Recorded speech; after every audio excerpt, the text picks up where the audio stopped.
Welcome to the University of North Georgia Political Science and International Affairs Department's YouTube channel, where we present interviews of our students, past, present, and future, to highlight their accomplishments and their insights. In the coming minutes, you will get to meet Anna Caitlin Anderson.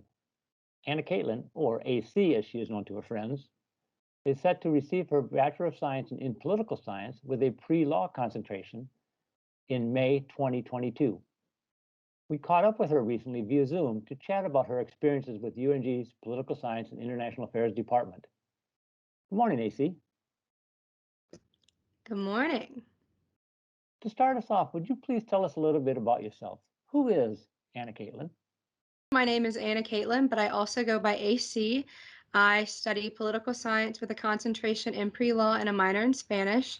I have been involved with, during my college career, Student Government Association, our entertainment board. I'm in a sorority. I'm actually the president of Panhellenic. So I have had quite a bit of experience in a lot of our different organizations and involvement that UNG has to offer. AC, you're approaching the final year here at UNG. What got you into the world of politics and why the interest in pre-law? And as you're answering those two questions, I'd like you to share with the viewers why here at UNG? So I think it's best to answer the why here at UNG first. For one, we have an amazing political science department. The professors are truly one of a kind in the way that they invest into you and into your knowledge. And I think that is an incredibly important thing as you begin down the road of politics. And for me personally, as soon as I stepped foot onto UNG, I knew that this university was my home away from home. And I think that's evident in the way that I've been able to invest into the community that has invested into me through service and through other organizational type aspects. But as for why I'm interested in politics, my grandfather growing up, he is a lawyer. He still practices at 82 years old. And I would help him over the summer as a sort of internship. And it gave me an aspect of what I wanted to do in the future based on what I saw him do. And in general, politics, the subject of politics is something that affects everyone on a daily basis, whether or not they're interested in the subject or in the common debates and discussion. No matter what, it's going to be something that impacts them. You mentioned internships with your grandfather, but internships are an integral part of your political science degree, correct? They are. Have you done a internship as part of your program of academic study here at UNG, or do you anticipate doing one? I have not done an internship yet. An internship for my specific plan of study, being pre-law, is actually required in order to graduate. I was going to do one over the summer of 2020, but in light of the coronavirus, everything in the state of Georgia and surrounding areas was shut down for that period of time over the summer. So I am anticipating completing one either this fall or this spring. After you graduate, what do you anticipate being on your agenda then? Well, over the summer, in place of doing an internship, I got my teaching English as a foreign language certification. So I am hoping to put that certificate to use, either teaching English in the United States or teaching English abroad, and being able to utilize that to not only teach English, but also learn about cultures and how people of different cultures interact with one another. I understand that during your college career, you've had the opportunity to spend time interacting closely with students from around the southeastern US. Can you tell our viewers a little bit about that?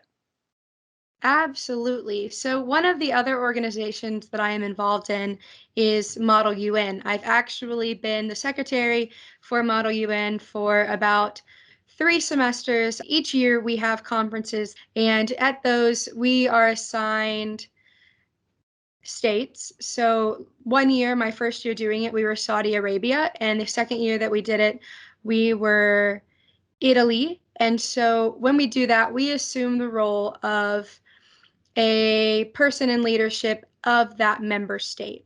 And so when we do that, we interact with other college students through this conference that are acting as their own member state. So not only are we working with one another on the collegiate level, as in we are college students interacting with one another, but we are acting as a delegate for a state and creating resolutions for problems that are prominent around the world.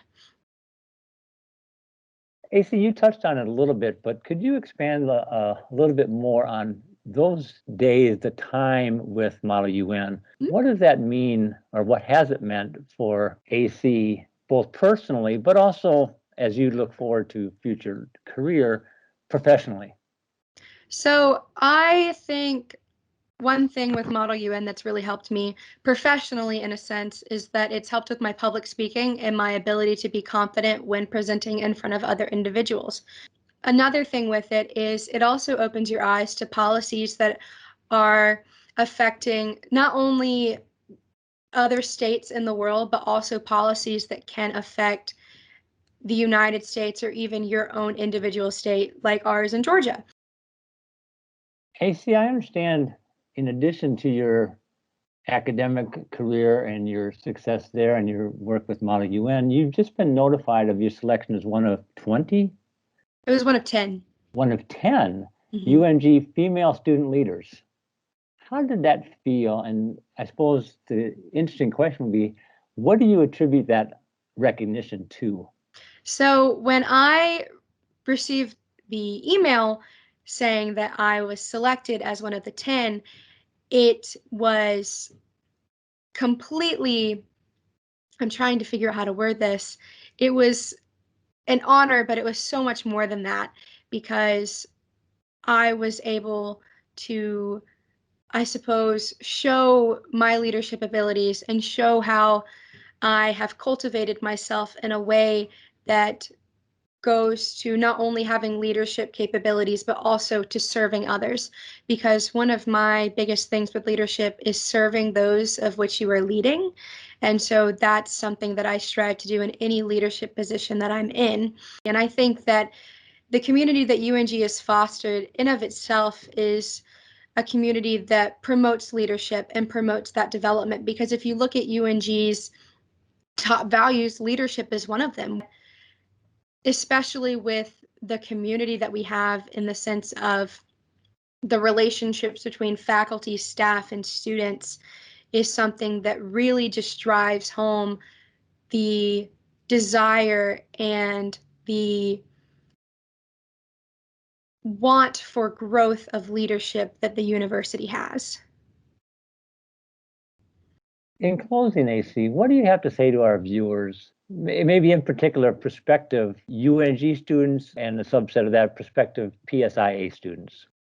First and foremost, when you're looking at universities that you might want to attend, follow your heart and follow what you want. Don't go off what you think other people think you should do. Go off what you want to do because ultimately you know yourself best and you know what decision is going to foster that growth and that academic knowledge that you're looking for. And secondly, if you're looking at your major field and you're looking at, does this university offer me what I'm looking for?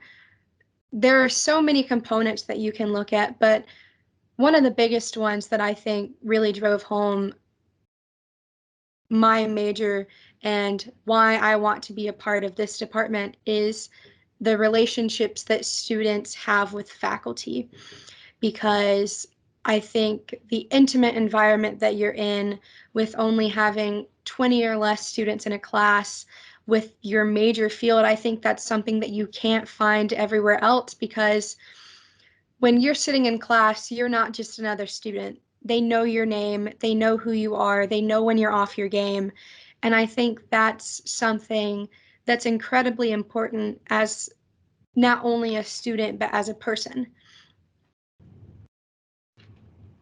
Well, I want to thank you for your time, AC. Thank you. And I wish you all the best as you continue to experience more in the last couple of semesters here with the UNG PSIA family. Thank you. Thank you.